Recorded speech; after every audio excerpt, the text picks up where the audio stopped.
అదేవిధంగా పేరు పేరున మీడియా మిత్రులకు ఇక్కడ వచ్చినటువంటి హరగోపాల్ సార్ నుంచి మొదలు పెడితే అక్కడ ఉన్న కూర్చున్నటువంటి అన్న వరకు అందరికీ పేరు పేరున టైం లేదు కాబట్టి అందరి పేర్లు చెప్పదలుచుకోలేదు. మా రాజకీయ గురువు గారు డాక్టర్ జిలకర సీనన్నకు, అదేవిధంగా నల్ల సూర్యప్రకాష్ అన్నకు, అందరికీ పాట పాడినటువంటి రమేష్ అన్న గారికి, పాట రాసినటువంటి కిషోర్ గారికి, ఇంకో కళాకారుడు శేఖర్, అందరికీ పేరు పేరున. ముఖ్యంగా ఈ ఉద్యమం మీరు అనుకున్నట్టు మీడియా మిత్రులందరికీ నేను ఒకటే చెప్పదలుచుకున్నాను. ఈ ఉద్యమం మోండా మార్కెట్లో పుట్టింది కాదు.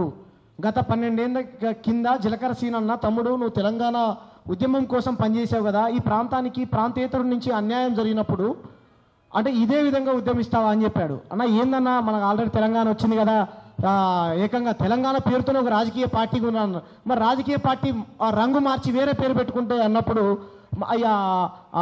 అంటే అన్నప్పుడు నాకు ఈ ఏదైతే సీనన్న చెప్పిందో నా మనసులో బలంగా నాటుకుపోయింది. పోయినప్పుడు పలు సందర్భాలలో నేను ఎక్కడికి వెళ్ళినా సరే దాల్బాటి, కచోరీ, పావు బాజీ, బంగిడి ఇటువంటి కల్చర్ చూసినప్పుడు నేను ఎప్పుడు చూడనప్పుడు నిజమే అన్న మీరు చెప్పేది, చాప కింద నీరులాగా వీళ్ళు పాకుపోయారు. మీరు చూడండి, హైదరాబాద్లో ఢిల్లీ మిఠాయి వాలా, హల్దీరాము, బింగో లేసు, లేకపోతే రకరకాల మిఠాయి కంపెనీలలో మొత్తం పనిచేసే వాళ్ళు మొత్తం వాళ్ళ వ్యాపారాలు ఉంటాయి, దాంట్లో పనిచేసే వాళ్ళు కూడా మార్వాడిలో ఉంటారు. ఉండని తప్పులేదు, కానీ ఈ నేల మాది, ఇక్కడ నీళ్లు మా ఈ ఉద్యోగాలు అక్కడి నుంచి తీసుకొచ్చి పెట్టుకుంటాం.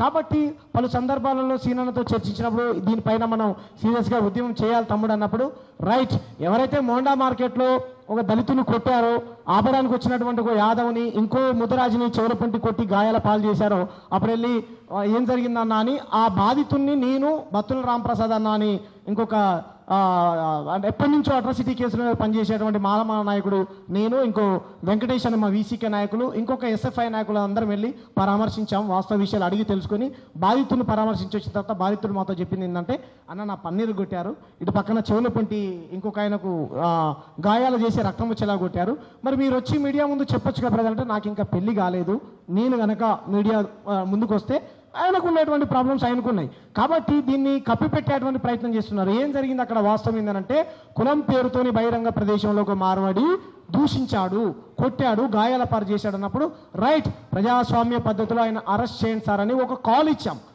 చలో మోండా మార్కెట్ అని కాల్ ఇస్తే ఆ పోస్ట్ పెట్టి మాట్లాడినటువంటి వీడియో ఏదైతుందో ఒకటే రోజులో 5 లక్షల మందికి రీచ్ అయింది. అంటే ప్రాంతీయతడు వచ్చి మా ప్రాంత బిడ్డను కొడతాడా అనేటువంటి ఇది ప్రజల్లో అంటే విపరీతమైన స్పందన రాగానే నాకు ఫోన్ చేశారు టాస్క్ ఫోర్స్ వాళ్ళు.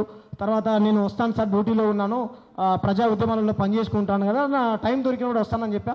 తర్వాత పోలీసు వాళ్ళు పిలిచారు, అడిగారు, కానీ అక్కడ మొదలైనటువంటి ఉద్యమం అయితే ఇది కాదు. ఈ సందర్భంగా మీ అందరికీ నేనేం చెప్పదలుచుకున్నానంటే, నేను ఒక్కరిని మాట్లాడితే ఇదేదో ఉద్యమాన్ని నేను మొదలుపెట్టినా అని అనుకుంటున్నారు. ఈ ఉద్యమం నేను మొదలుపెట్టింది కాదు.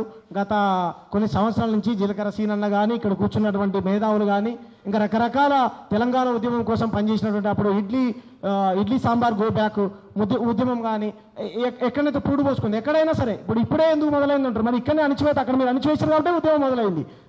మీరు కొట్టింది కాకుండా దాడుల్ని సమర్థించుకుంటూ మా ప్రాంత బిడ్డలను కొడితే మరి తిరుగుబాటు మొదలవుతుంది కదా.